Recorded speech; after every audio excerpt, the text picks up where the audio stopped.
Hi guys, welcome to wealthdeco.com। मेरा नाम है देव। सो गाइस, आज के इस वीडियो में हम लोग बात करने वाले हैं best US stocks to invest in 2023। जी हाँ, तो ये पार्ट 2 है। बेसिकली इसके पहले भी हम लोगों ने एक वीडियो बनाया था जिसके अंदर मैंने जितने भी बेस्ट ईटीएफ्स होते हैं वो आप लोगों को यहाँ पे जो है डिस्क्राइब किया था। अगर आप लोगों ने वो वीडियो चेकआउट नहीं किया है, लिंक मैं आपको सिंपली डिस्क्रिप्शन बॉक्स में दे दूंगा, क्योंकि उन ईटीएफ्स के अंदर पर्सनली भी यहाँ पे मैं इन्वेस्ट करता हूँ। तो चलिए गाइस, बात करते हैं कि हम लोगों ने इन 10 स्टॉक्स को यहाँ पे कैसे शॉर्टलिस्टेड किया है। तो जैसा कि हम लोगों ने पिछली वीडियो के अंदर भी बात की थी कि जो वेस्टेड ऐप है, जो कि वन ऑफ द लीडर है इंडिया के अंदर, जो भी यूएस स्टॉक्स वगैरह या ईटीएफ के अंदर इन्वेस्ट करना चाहते हैं बहुत ही कम कॉस्ट के ऊपर, और पर्सनली मैं भी आप पे काफ़ी ज़्यादा पसंद करता हूं। और अगर आप लोगों ने अभी तक साइन अप नहीं किया है, लिंक डिस्क्रिप्शन बॉक्स में दे दूंगा, जहां से आपको $10 का बोनस भी यहाँ पे फ्री ऑफ द कॉस्ट मिल जाएगा। तो देखिए, यहाँ पे उन्होंने एक लिस्ट जारी की थी जिसके अंदर उन्होंने बताया था कि 2022 के अंदर उनके प्लेटफॉर्म के ऊपर जो भी टॉप 10 स्टॉक थे जिसके अंदर लोगों ने सबसे ज़्यादा जो है पैसा यहाँ पे जमकर इन्वेस्ट किया है, तो उन्हीं स्टॉक को हम लोग जानने की कोशिश करेंगे, उन्हीं को हम लोग एनालिसिस करने की कोशिश करेंगे और जानेंगे क्या 2023 के अंदर भी उसके ऊपर आप लॉन्ग टर्म बैट लगा सकते हैं, नहीं लगा सकते।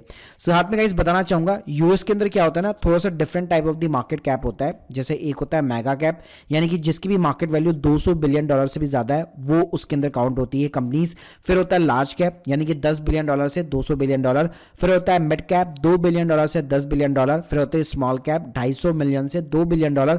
फिर होती है माइक्रो कैप, जो कि होती है $250 मिलियन के नीचे। तो सबसे ज्यादा जो हाई रिस्क होता है वो होता है माइक्रो कैप के ऊपर और स्मॉल कैप के ऊपर। तो हम लोगों ने कोशिश ये की है, इसके अंदर केवल वही कंपनियां ऐड की है जो कि अधिकतर यहाँ पे मेगा कैप या फिर लार्ज कैप कैटेगरी या फिर मिड कैप के अंदर यहाँ पे कंसीडर होने वाली है। तो देखिए गाइस, इसके अंदर हमारी फर्स्ट नंबर पे जो कंपनी निकल के आती है वो आती है Amazon, जो कि 18% से भी ज्यादा यहाँ पे ट्रेड वैल्यू उसकी है परसेंटेज के अंदर। और सेकंड नंबर पे है एप्पल, जिसका 15% यहाँ पे कॉन्ट्रीब्यूट करता है पूरे इन्वेस्टमेंट वैल्यू के ऊपर। सो देखिए, अगर इसमें कंपनी के एनालिस्ट की बात करूं, Amazon आप लोग जानते होंगे ई कॉमर्स वेबसाइट चलाती है, उसी के साथ में गाइस उनके AWS सर्विसेज जो कि क्लाउड सर्विसेज वगैरह प्रोवाइड करते हैं, और उसके अलावा इनके काफी सारे प्रोडक्ट हैं जिनके बारे में अधिकतर हम लोग जानते भी नहीं है। तो इनका रेवेन्यू काफी अच्छा है। 52 वीक अगर रेंज की बात करूं तो $81 सबसे लोएस्ट गया था, और हाईएस्ट की बात करूं तो $170 पे गया था। अभी राइट नाउ इनका जो प्राइस है वो $95 चल रहा है। और अच्छी बात वैसे यूएस स्टॉक के अंदर ये होती है कि आप फ्रैक्शन के अंदर भी खरीद सकते हैं, आपको पूरे $95 इन्वेस्ट करने की जरूरत नहीं है। रिटर्न्स की बात करूं तो आप स्क्रीन के सामने दे सकते हैं। अभी एक वीक के अंदर जब सेक्टर 7% से यहाँ पे जंप हुआ है, यानी जो पूरा टैक्स सेक्टर है वो 7% से इंक्रीज हुआ है, और जो S&P 500 है वो 4% से इंक्रीज हुआ है।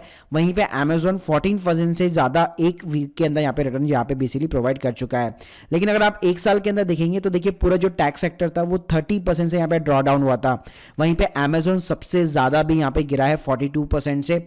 और अगर आप एक लॉन्ग टर्म प्रोस्पेक्ट भी लेके चलते हैं, अगर 3 साल या 5 साल का पीरियड भी लेके चलते हैं, तो Amazon ने 3 साल के अंदर तो अच्छे रिटर्न यहाँ पे प्रोवाइड नहीं किए, लेकिन अगर आप 5 साल के देखेंगे तो डेफिनेटली यहाँ पे सेक्टर को बीट करता हुआ आपको नजर आएगा। तो गाइस, अगर एक मैं यहाँ पे लॉन्ग टर्म पर्सपेक्टिव देखूं तो Amazon काफी अच्छी कंपनी है, फंडामेंटल्स के काफी ज्यादा स्ट्रांग है, ग्रोइंग यहाँ पे रेवेन्यू वगैरह है, सब कुछ ग्रोइंग है। लेकिन यहाँ पे इस साल यूएस जो टैक्स सेक्टर है वो अपने आप में यहाँ पे ड्रॉ डाउन हुआ है, और इसी रीजन की वजह से Amazon जैसी कंपनी यहाँ पे काफी ज्यादा ड्रॉ डाउन हो चुकी है। तो डेफिनेटली अभी राइट नाउ आपको ये डिस्काउंटेड प्राइसिंग पे मिल रहा है अपने 52 वीक जो हाई रेंज था उससे।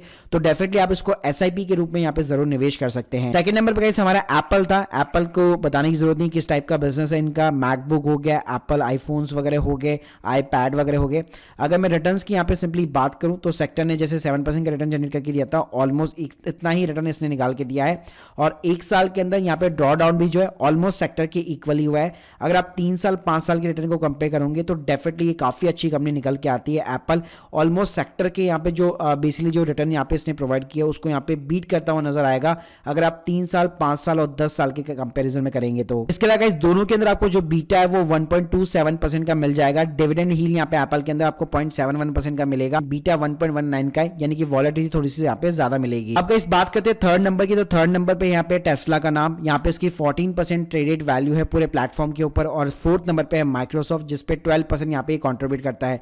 कंपनीज की बात करूं, टेस्ला जो कि बेसिकली इलेक्ट्रिक कार्स वगैरह बनाती है, अगर 52 वीक रेंज की बात करूं, लोएस्ट यहाँ पे सिर्फ $100 यानी कि $101 गया है, और हाईएस्ट $384 समथिंग गया है।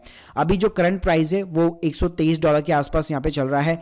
बीटा इसका काफी ज्यादा है 2.03, यानी काफी ज्यादा स्टॉक जो है वॉलेटाइल है। रिटर्न्स की गाइस बात करूं, सेक्टर यहाँ पे जब 7% से जंप किया है, इसने 11% का रिटर्न निकाल के दिया है। लेकिन एक साल के अंदर अगर आप कंपेयर करेंगे तो 30% सेक्टर गिरा है, जबकि टेस्ला अपने आप में 66% गिर चुका है। अगर अभी आप लॉन्ग टर्म लेके चलते हैं जैसे 3 साल या 5 साल, और अभी इलेक्ट्रिक जो कार है इसका ज्यादा ट्रेंड अब ज़्यादा हमें देखने को मिल रहा है, तो उसके अगेंस्ट में अगर ये फ्यूचर प्रोस्पेक्टिव डेफिनेटली कंपनी है तो डेफिनेटली इस जैसी कंपनियों के ऊपर आप इलेक्ट्रिक कार के अंदर अगर आपको लगता है कि फ्यूचर बहुत ज़्यादा प्रोस्पेक्ट है तो ये नंबर 1 लीडर मानी जाती है और इसके ऊपर आप डेफिनेटली यहाँ पे बैट लगा सकते हैं। इसके अलावा गाइस फोर्थ कंपनी है यहाँ पे माइक्रोसॉफ्ट। तो माइक्रोसॉफ्ट भी यहाँ पे काफ़ी कमाल की कंपनी है। इनके प्रोडक्ट्स की बात करूँ, आप ऑब्वियसली कंप्यूटर यूज़ करते हैं, विंडोज़ वगैरह हो गया, लिंक्डइन इनके पास में पूरा का पूरा खरीदा हुआ है। इसके अलावा बहुत सारी जो इंटरनेट कंपनीज है वो इनके पास में, माइक्रोसॉफ्ट एक्सेल वगैरह चलाते हैं, वर्ड चलाते हैं, सब कुछ इनके पास में। और गाइस यहाँ पे मैं वीक रेंज की बात करूँ तो यहाँ पे $238 का भी राइट नाउ प्राइस चल रहा है। अगर आप यहाँ पे रिटर्न्स कंपेयर करेंगे तो सेक्टर जैसे 6% से ऊपर उठा था, तो माइक्रोसॉफ्ट भी same kind of the thing 1 week के अंदर उतना ही उठा है।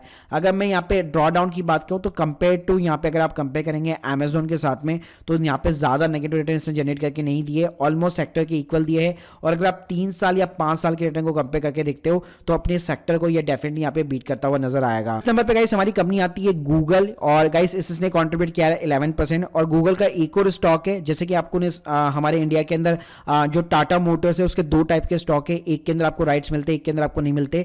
वैसे यहाँ पे गूगल के अल्फाबेट के भी यहाँ पे 2 शेयर्स होते हैं।